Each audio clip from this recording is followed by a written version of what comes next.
మీ business ఏదైనా మీ ఊర్లో promotion చేయాలంటే అది సుమన్ టీవీతోనే సాధ్యం. ఇప్పుడే సంప్రదించండి.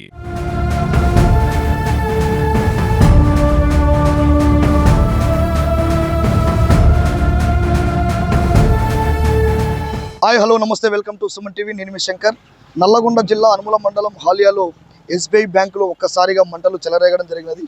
ఇక్కడ చూసుకోవచ్చు, అంటే నైటు 1 టైంలో ఇక్కడ ఉన్నటువంటి ఎస్బీఐ బ్యాంకులో మంటలు రావడంతో ఇక్కడ ఉన్నటువంటి సెక్యూరిటీ గార్డు ఆ మంటలు చూసి వెంటనే ఎస్ఐ గారికి ఫోన్ చేయడం జరిగినది. ఏమంటే రెస్పాన్స్ అయ్యి తను కూడా ఫైర్ డిపార్ట్మెంట్కి కాల్ చేయడంతో ఫైర్ డిపార్ట్మెంట్ వాళ్ళు రావడం, ఇక్కడ ఉన్నటువంటి ఎస్బీఐ బ్యాంకులో ఎప్పుడైతే మంటలు వచ్చినాయో ఆ మంటలన్నీ ఆర్పేయడం జరిగినది. ఇక్కడ ఉన్నటువంటి ఎస్బీఐ బ్యాంకులో చూసుకోవచ్చు, ఫర్నిచర్స్ కావచ్చు, అక్కడ ఉన్నటువంటి కంప్యూటర్స్ కావచ్చు, తర్వాత ఏసీ కావచ్చు, అన్ని విధాలుగా ఎస్బీఐలో ఉన్నటువంటి ఆల్ ఐటమ్స్ కూడా తగలబడిపోవడం జరిగింది. ఇక్కడ ఉన్నటువంటి బిల్డింగ్లో ఉన్నటువంటి వాసులు కూడా ఒక్కసారిగా ఊపిరి పీల్చుకోవడం జరిగినది. ఒక్కసారి ఫైర్ డిపార్ట్మెంట్ వచ్చి మంటలు ఆర్పడంతో ఇక్కడ చూసుకోవచ్చు, ఇక్కడ ఉన్నటువంటి అధికారులు కానీ, ఇక్కడ ఉన్నటువంటి చుట్టుపక్కల ఉన్న ప్రజలు కానీ ఒక్కసారిగా ఎస్బీఐ బ్యాంకులో, అంటే పెద్ద బిల్డింగ్లో మంటలు రావడంతో ఒక్కసారిగా ఉలిక్కిపడ్డట్టుగా జరిగింది.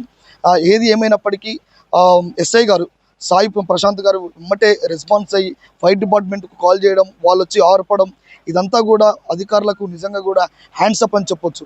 ఎందుకంటే ఆ టైంలో కూడా కాల్ రెస్పాన్స్ అయ్యి ఈ అధికారులు వెంటనే స్పందించడంతో ఎస్బీఐ బ్యాంకులో ఉన్నటువంటి మంటల్ని ఒక్కసారిగా ఆర్పేయడం, ఇక్కడ ఉన్నటువంటి చుట్టుపక్కల ఉన్న ప్రజలకు కూడా ఎలాంటి నష్టం జరగకపోవడం, నిజంగా కూడా ఆ ఫైర్ డిపార్ట్మెంట్ కానీ పోలీస్ డిపార్ట్మెంట్ వాళ్ళు కూడా మేము నిజంగా కూడా అప్రిషియేట్ చేస్తూ ఉన్నాం. ఇక్కడ ఉన్నటువంటి బ్యాంకు సంబంధించిన మేనేజర్ కావచ్చు, తర్వాత అధికారులు కూడా ఇక్కడ లోకల్ ఉన్నటువంటి వాళ్ళు అధికారులు వెంబడైతే ఇక్కడ ఉన్నటువంటి సెక్యూరిటీ గార్డు ఇంటిమేషన్ ఇవ్వడంతో వాళ్ళు కూడా ఒక్కసారిగా అధికారులకు స్పందించి రావడం, కానీ ఇక్కడ వచ్చి చూసుకుంటే అన్ని వస్తువులు కూడా దహనమైపోవడం ఇక్కడ చూసుకోవచ్చు. పూర్తిగా ఎస్బీఐ బ్యాంకులో ఉన్నటువంటి ఫర్నిచర్స్ కానీ, కంప్యూటర్లు కానీ, సీసీలు కానీ, టోటల్గా ఆల్ కంప్యూటర్స్ అన్నీ కూడా ఒక్కసారి చూసుకోవచ్చు. మీకు ఇచ్చినటువంటి ఎస్బీఐ బ్యాంకు మోహన్ గారు ఇచ్చినటువంటి ఫిర్యాదు మేరకు ఎస్ఐ గారు ఇన్వెస్టిగేషన్లో పూర్తిగా ఇంకా మనకు రావాల్సినటువంటి డేటా ఇంకా వచ్చే అవకాశం ఉన్నదని చూస్తూ ఉన్నారు. దానికోసం మనం ఎదురు చూడాల్సిన సమయం ఇంకా ఉన్నదని చెప్పేసి చెప్తా ఉన్నాం. కెమెరామ్యాన్ నాగరాజుతో